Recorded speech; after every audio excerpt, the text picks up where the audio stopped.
ये राक्षस नहीं, देवी है देवी। I love Indian storytellers. इनका मतलब अपने कैरेक्टर्स को ग्लोरीफाई करने का तरीका कुछ अलग ही है, मतलब कुछ भी।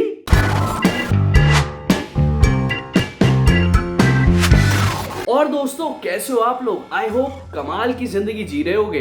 अगर नहीं तो कोई नहीं, सरकार दिखा देगी अच्छे दिन। ये अपने मिडिल क्लास की ना जिंदगी बिल्कुल कॉकरोच जैसी है।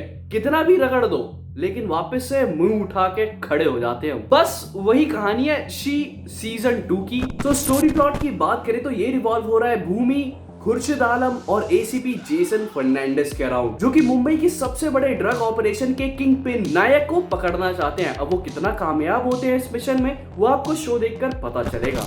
फर्स्ट ऑफ ऑल मुझे ये जानना है कि स्टोरी को बेफालतू में इतना ज्यादा हाइप क्यों किया जा रहा था। मतलब जब एंडिंग ऐसा होना था तो जरूरत थी नहीं ना। मतलब 6 एपिसोड तक इतने अच्छे तरीके से शो को रन किया जा रहा है, कैरेक्टर्स इतने ज्यादा इंपैक्टफुल लग रहे हैं, ऐसा लग रहा है कि इस बार स्टोरी में कुछ अलग ही हटके देखने को मिलेगा।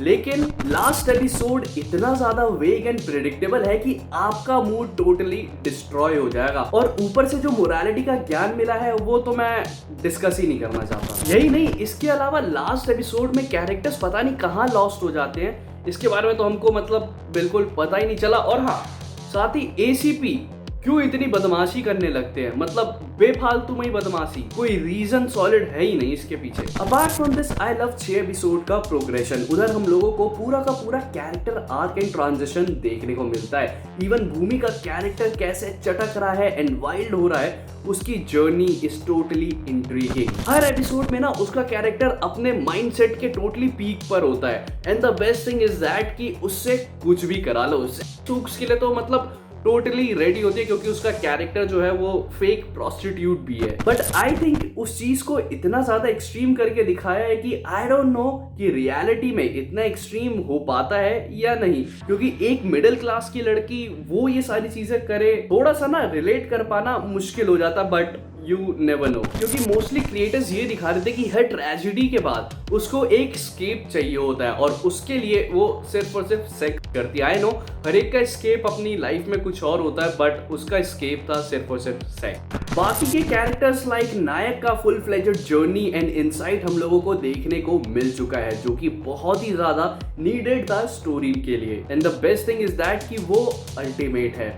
नायक इज बैड एज एंड उसका कैरेक्टर भी वैसा ही स्क्रीन पर पोर्ट्रे हुआ है। बट इधर बात करें हम एसीपी की, तो उनका कैरेक्टर थोड़ा सा इस बार हॉलो लगा। ही कम्स एंड ही गोस, बस इतना सा ऐसा लगा कि बस उनका जो आर्क है वो सिर्फ इतना ही है। Apart from this, talking about performances, तो I will just say Aditi nailed it. Simple girl with twisted head, the combination was great. हर सीन में उसका मन का है ना ग्रीड एंड डेस्परेशन देखने को मिलता है, जो कि टोटली आउटस्टैंडिंग था। Even though विश्वास also grabbed my eyes, the guy has the potential जो एक एक्टर में चाहिए होता है। एंड आई होप कि मैं उनको स्क्रीन पे और भी ज्यादा देख पाऊँ। नायक की बात करें तो ये कैरेक्टर फुल पगला है एंड उसको किशोर जी ने बहुत अच्छे से शोकेस भी किया है। मूविंग अहेड विद डायरेक्शन, तो आई विल जस्ट से इट वाज इम्पैक्टफुल, क्योंकि यहाँ पे ना दो साइड है, एक ऑफिसर्स का साइड है और एक गैंगस्टर्स का साइड है, और उन दोनों पे उतने ही अच्छे तरीके से फोकस किया गया है जितना कि हम लोगों को चाहिए था। और दोनों की जो स्टोरी है वो हम लोगों को एक एक टाइम पे अच्छे तरीके से दिखाई गई है। बट मैं आपको बता दूं कि स्टोरी थोड़ी इधर उधर जाती रहती है। बट यहाँ पे जितने भी कैरेक्टर्स हैं उन्होंने एक तो इम्पैक्टफुल परफॉर्मेंस दी है, बट साथ ही direction plays the most important role and pivotal role here. Even तो कुछ ऐसे सीन्स है जहाँ पे तो शॉट्स इतने परफेक्ट है कि it really grabbed my eyes. और हाँ, यहाँ पे बात करें हम इंटीमेसी सीन्स की, तो वो काफी अच्छे तरीके से एक्सप्लोर एंड पोर्ट्रे किया गया है, जिसको देखकर आप सिर्फ और सिर्फ हॉटनेस ही फील करने वाले हो। आई नो ये चीज सुन के आप काफी ज्यादा खुश हुए होगे, बट साथ ही बोलना चाहूंगा कि इसे घर वालों के साथ बैठ के मत देखना। यहाँ पे सीजीआई की भी बात करें तो इट वाज सूदिंग, उतना ज्यादा है ना, चीजों को डिस्ट्रॉय नहीं किया है। At the and I will just से शी सीजन 2 बेंचमार्क सेट कर सकता था, but everything ruined because of cliche ending. So by noticing all that, I'm going to say she season 2 is time pass है बाबा। तो जाने से पहले आपके जो भी थॉट्स है वो मुझे कमेंट सेक्शन में जरूर बताइएगा and as always Thank you so much for watching this video till the end and don't forget to subscribe my channel.